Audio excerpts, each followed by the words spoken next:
They somehow managed to mix classical music with black metal, named after a gruesome set of murders that took place by a Scandinavian lake, still to this day unsolved. And they became one of the biggest groups to have ever come from Finland. A string of #1 albums in their home country and chart success across Europe and the United States, spanning over 20 years. Alexi Laiho would become the talented face of this wildly diverse project, but it would sadly be the end of him as well. This is Something Wild, the story of children of Bodom.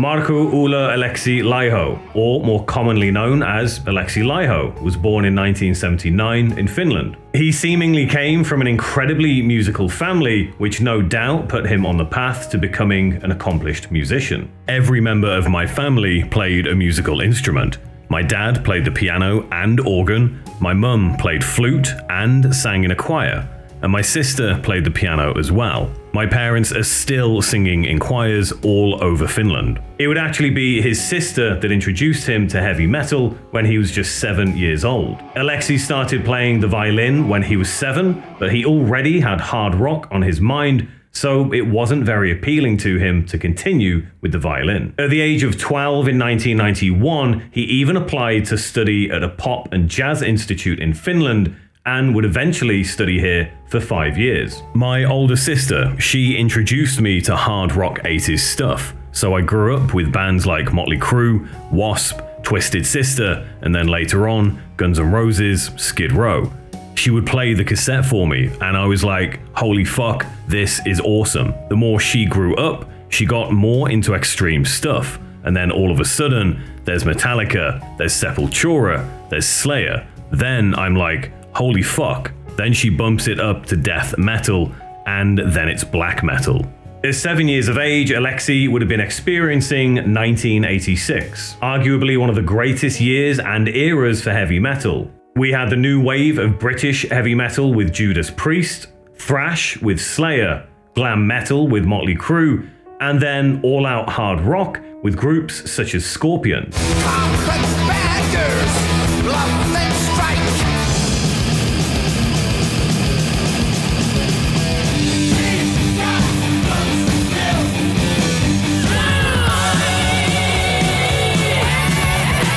Guns N' Roses would release their debut record in 1987, Appetite for Destruction, which effectively brought in a new reign of hard rock that for some parents was seen as dangerous and, as always, the devil's music, but no doubt would have had a huge impact on a young kid.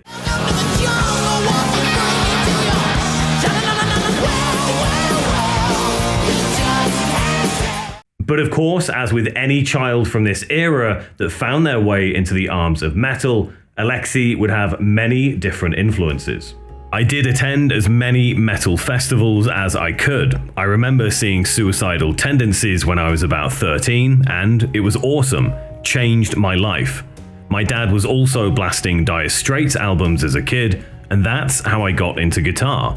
This was me at like 3 or 4 years old, saying I knew what I wanted to do.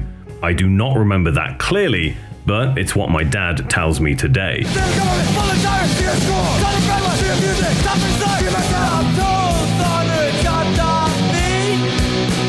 Dire Straits is definitely not a group you'd expect to find here amongst the list of influences for Alexi Laiho. Their most well-known record, Brothers in Arms, was released in 1985 and featured Money for Nothing. One of the most iconic opening riffs to a song ever. And of course, Wasp, a group that so many people love to hate, but deserve so much more credit than they get. They were unfortunately seen as just another glam band, but without doubt had a much harder edge to them than groups like Motley Crue and Rat from the same scene and era. My older sister was always playing Wasp, and I thought that was the coolest thing ever. So I was into metal pretty early. I loved Wasp. Basically all the bands I was into as a kid was because of my older sister.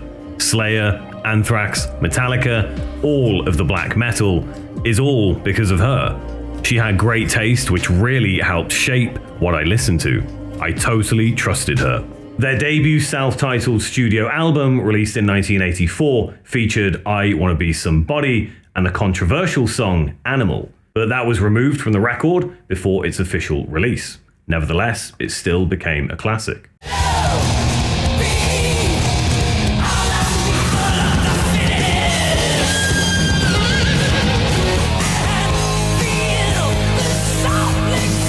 Something that holds pretty unique to Alexi's overall musicianship and influence, though, is neoclassical music. Neoclassical music is defined as a unique blend of classical music and modern styles, creating a sound that is both familiar and innovative. Neoclassical music is often characterized by its use of intricate melodies, complex harmonies, and unusual rhythms. One such artist that combined these styles was, and still is, Yngwie Malmsteen. I did listen to Yngwie a lot, but I don't think I ever said or felt I was an Yngwie copycat. There was a whole lot more to my playing than just harmonic minor. There were a lot of neoclassical influences out there, but Yngwie was obviously at the top of that genre. I've branched out into every possible style since I was first influenced by Yngwie. And I think that's the secret, if there is one, to be open to everything. I think it's fair to say I've developed my own style as a solo player and as a rhythm player too. Yngwie Malmsteen is a Swedish-born musician, well known for playing neoclassical heavy metal. He's released 22 studio albums, with his debut solo record, Rising Force, in 1984.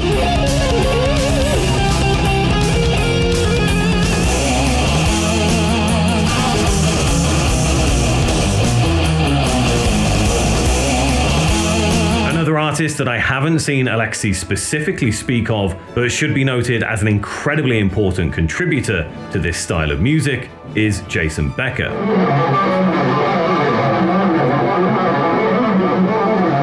And I'd find it difficult to believe if Alexi didn't know this man inside and out. His most well-known record would be Perpetual Burn, released in 1988.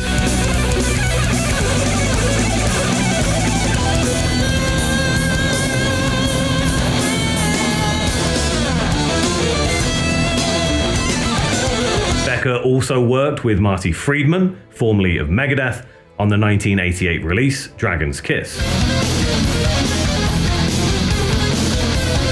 These very early yet incredibly crucial and diverse influences would all contribute to what we now know to be the talented and dynamic vision for children of Bodom.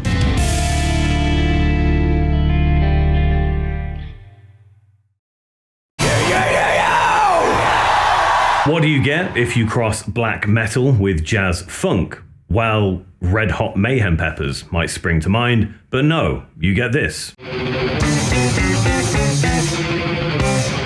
This is THEGHOULWALK and the demo cassette titled Entropia.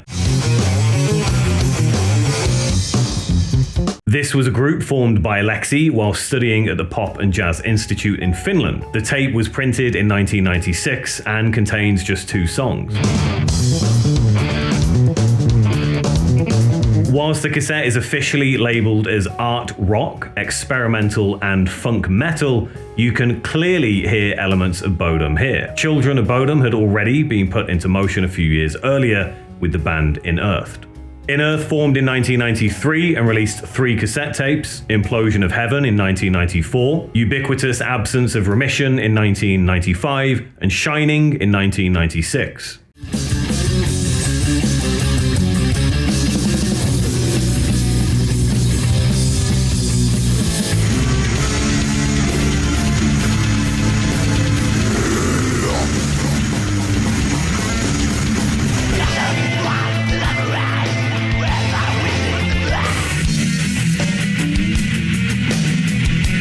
Ubiquitous Absence of Remission was classed as an EP and even saw a release in the United States via Wild Rags Records. Just a few years prior, this same label had released records by Necrophagia, Benediction, and even Blasphemy.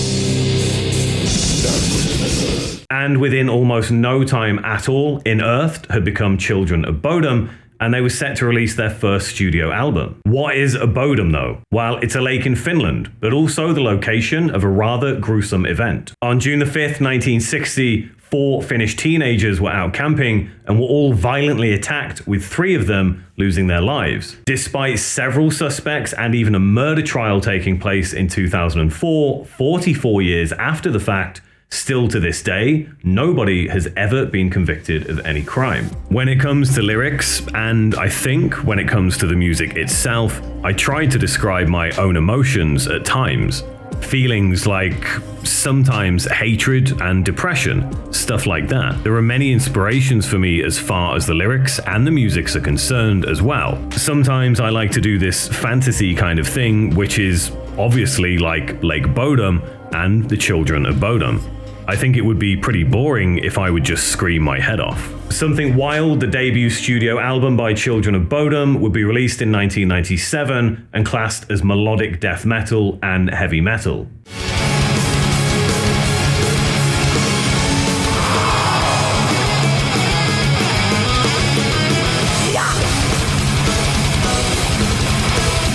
Something Wild would be released on Spine Farm Records, originally an independent Finnish label. It is now an internationally recognized record label. Around the same time Spine Farm released Something Wild, the label had also pressed records from the likes of Dark Tranquillity, Rotting Christ, and Iced Earth, to name but a few.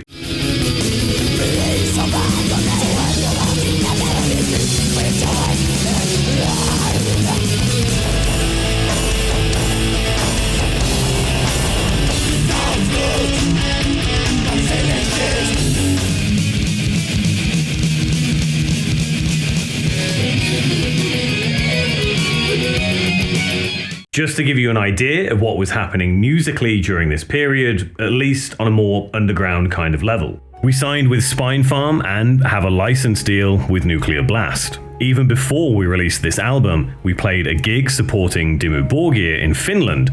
There was one guy from Nuclear Blast just watching the gig.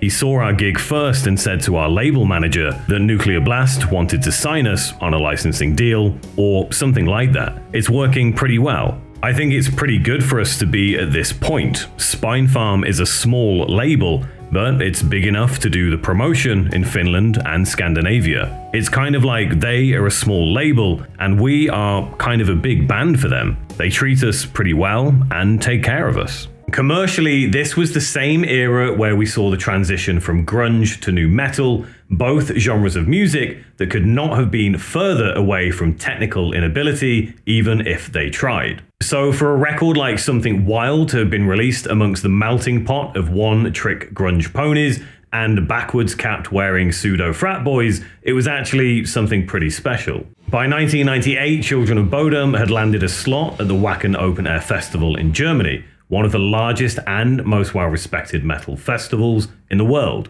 And the following year, Children of Bodom would start to see even more commercial success. Their debut record, Something Wild, released in 1997, had already landed in the Finnish album charts, debuting at number 35 in the last week of December for that year, and peaked at number 20 in 1998.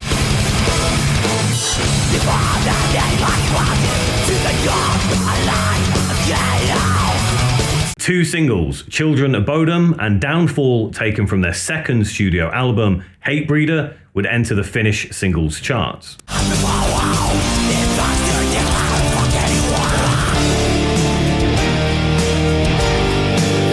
Children of Bodom debuted at number 1 and stayed in the charts for 13 weeks, and Downfall entered at number 12.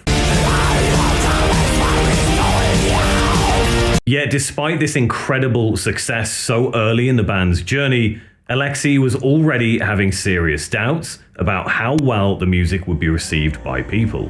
It's pretty cool, especially in Finland. We're becoming pretty popular.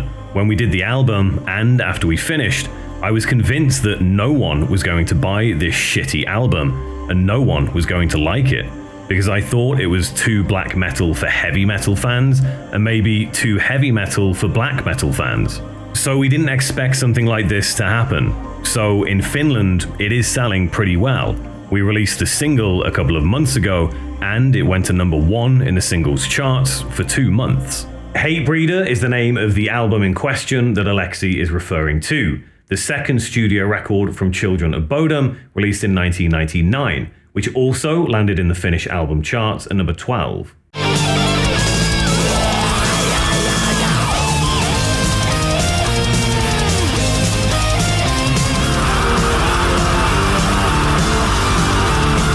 I think for a band like this in any country at that time was incredibly impressive to be recognized on a commercial level. Yet behind all of this early success was something incredibly dark and disturbing. Not only was Alexi suffering from depression, he even tried to take his own life in 1998. I was just feeling worse and worse. Finally, a couple of years after the pills, I had a complete mental breakdown and ended up in hospital for a week. It was my 3rd time. It was the worst I'd ever felt in my life. A friend found me on the floor and brought me to the hospital. I wasn't in a good place. For many, this would have been the wake-up call they so clearly needed to get help and try to deal with the demons that they were fighting on a daily basis. However, for Alexi, this seemed to just be another stepping stone in his path to self-destruction.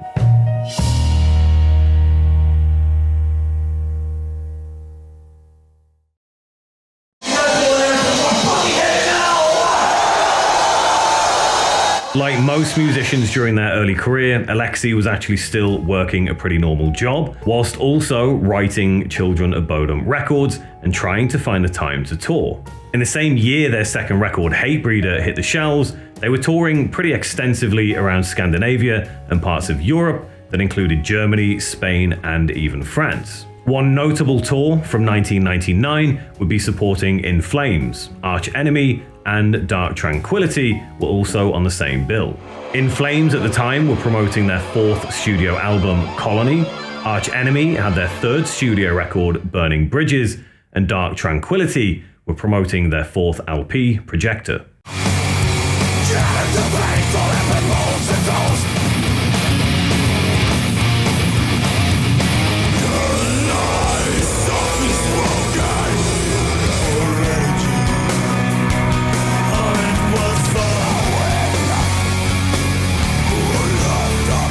And it seemed this was a pretty pivotal moment for Alexi and Children of Bodom. When asked in an interview some years later regarding when he felt Bodom was a success, he said the following: "For me, it was when I realized that I didn't have to have a job, which happened after Hatebreeder in 1999.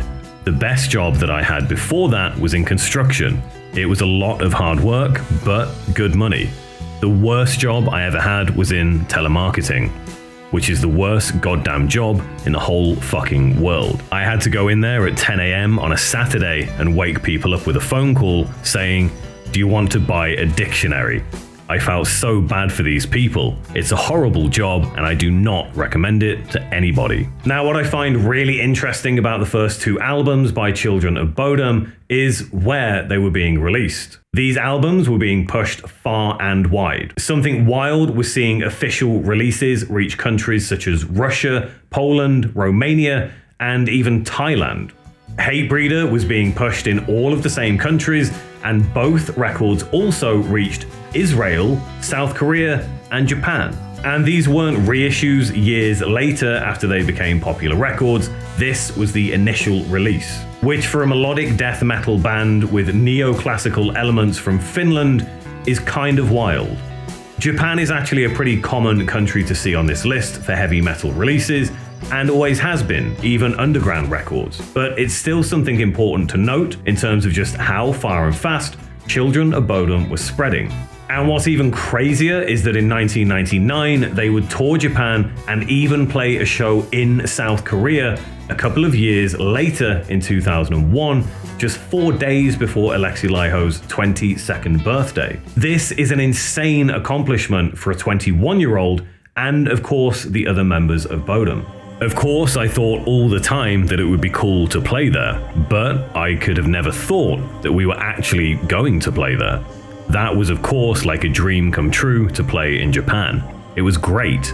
We did 3 gigs there, 1 in Osaka and 2 in Tokyo, and they were sold out with 1,500 people. All the treatments were great, everything was really cool. I really liked the country and the people, because the people are so glad. They feel sorry all the time. Children of Bodom would head into the new millennium with all guns blazing, and for many, this was one of the most important eras for the group. The year 2000 would see Bodom release their 3rd studio album, Follow the Reaper.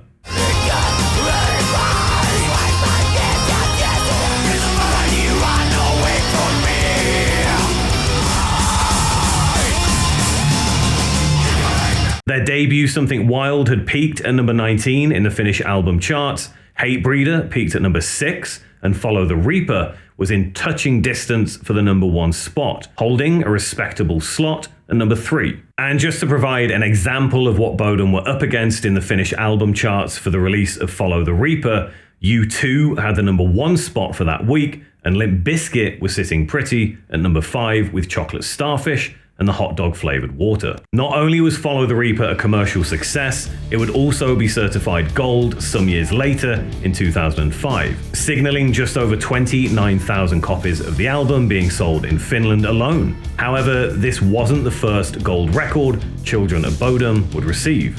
That would be Hate Crew Deathroll. The new millennium and the early 2000s were an interesting time for alternative music, to say the least. I think it's fair to say there wasn't really a dominant genre. Nu metal was pretty much already on its way out. Grunge was definitely dead, and you had a new wave of what I guess you could call indie alternative groups like Yeah Yeah Yeahs, Kings of Leon, and Hot Hot Heat. Then you also had the likes of My Chemical Romance and Paramore, ushering in the era of emo with 3 Cheers for Sweet Revenge in 2004 and All We Know Is Falling in 2005. Definitely not neoclassical black metal music. And let's not forget that the darker alternative scene was truly alive and kicking. We had the golden age of grotesque from Marilyn Manson, and Life Is Killing Me from Type O Negative. It was actually a pretty confusing time for music in general, I think though. A lot of genre mixing and experimenting coming from all over the place, with no clear direction. So I think when this next record landed, it was perfect timing that Children of Bodom would release Hate Crew Deathroll in 2003.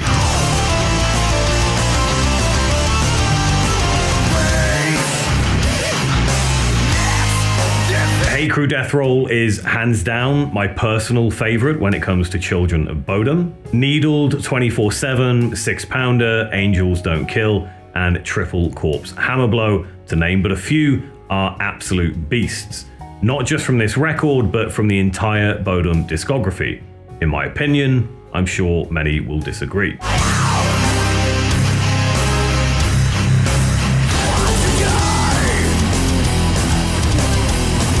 The single, Needled 24/7, taken from this record, brought Alexi some interesting recognition several years later when he was named in the 50 fastest shred guitarists of all time. He joined the likes of Dimebag Darrell, Marty Friedman, Steve Vai, and even one of his idols, Yngwie Malmsteen. And whilst these types of accolades are very subjective depending on who puts them together, I think it's still worth noting that even amongst music journalists, Alexi was being recognized as one of the greats when it came to guitar.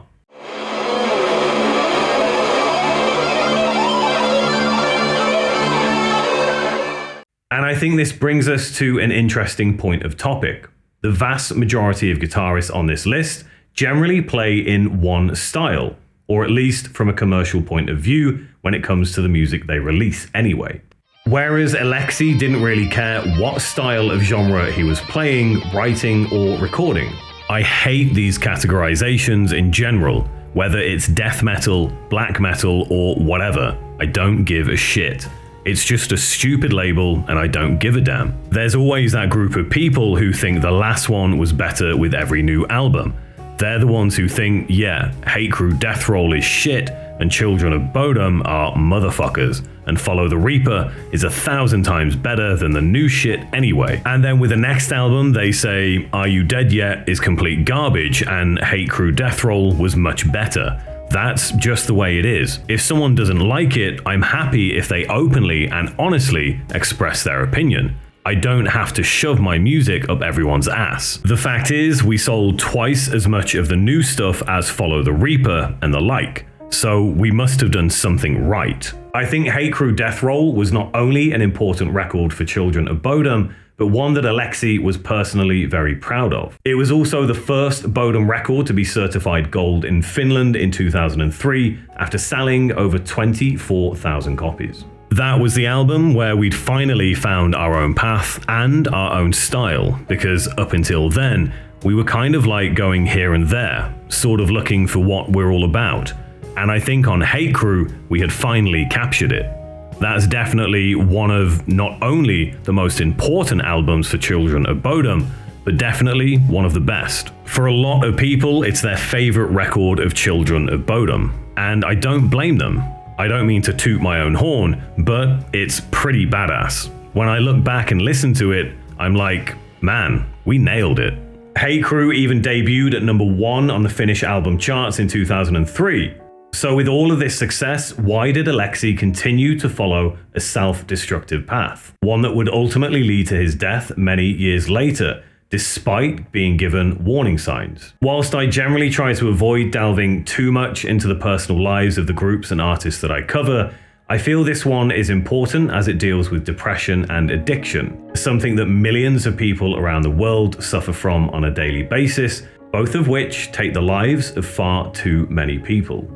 The sad thing about Alexi is depression and addiction is something he seemed to have battled with for a very long time, and these two things often go hand in hand with each other. As I mentioned earlier, he even tried to take his own life at the age of 19. In 2011, he was rushed to hospital in Los Angeles after vomiting blood for 9 hours. He was later diagnosed with stomach ulcers, something commonly linked to alcohol abuse.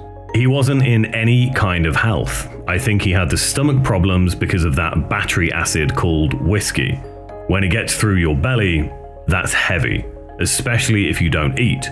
He was a pretty big whiskey drinker at one time, and it was a bad trip. I think he damaged himself over a long period of time.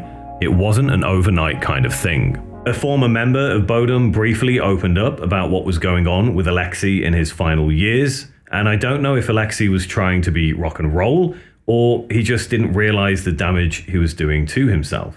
Or even worse, he just didn't care. Alexi's downfall started in 2016. I don't know what caused him to do that. He told me but didn't tell anyone else in the band. He made sure no one else was in the room and told me, dude, from now on, I'm going to drink until I die. I said, man, you can't say that to me. He said it another time in 2018. I knew that was what he was doing. He said he wouldn't take any help for his medical issues. He was going to keep drinking. That's what he did, which is crazy. A lot of people who haven't had a family friend or work buddy or someone who is sick with alcoholism, a lot of people don't understand you cannot help the person who doesn't want help. He had decided he didn't want help and would keep drinking until he died. That's what he did. This, unfortunately, resonates very heavily, and no doubt many people that are watching have either lost somebody close because of an addiction, or you are the one being lost. Markku Uula Aleksi Laiho died on the 29th of December 2020. He was just 41 years of age, a truly tragic loss.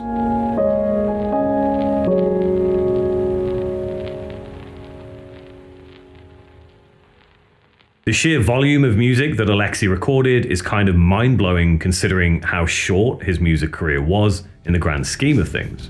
We have 10 studio albums alone with Children of Bodom, then Synergy, Impaled Nazarene, and then a string of guest appearances with All Eternity, Pain, Annihilator, and even Marty Friedman.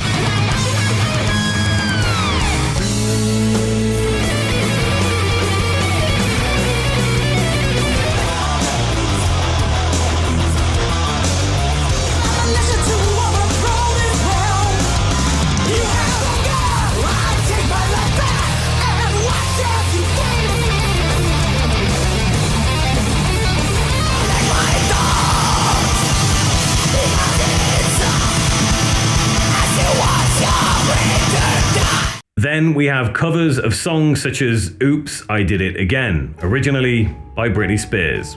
Yeah, I really wanted to end this on a happy note to truly show Alexi's love and passion for music was unmatched. We recorded that cover during the Hate Crew Deathroll sessions. It was a fun way of freaking people out. We love doing covers anyway, and it was so much fun for us to do a Britney Spears song instead of metal songs. It was more challenging and more fun. Man, it was amazing. The reactions we got out of people, a lot of kids were super mad at us, but I think most people understood the joke. And I know I can hear people screaming about how there were other members of Children of Bodom. I simply chose to focus on Alexi. Despite all of their success, I actually think Children of Bodom are somewhat underrated. They are one of the few bands that successfully blended so many diverse genres together, and they don't get enough credit for this. However, they sure were something wild.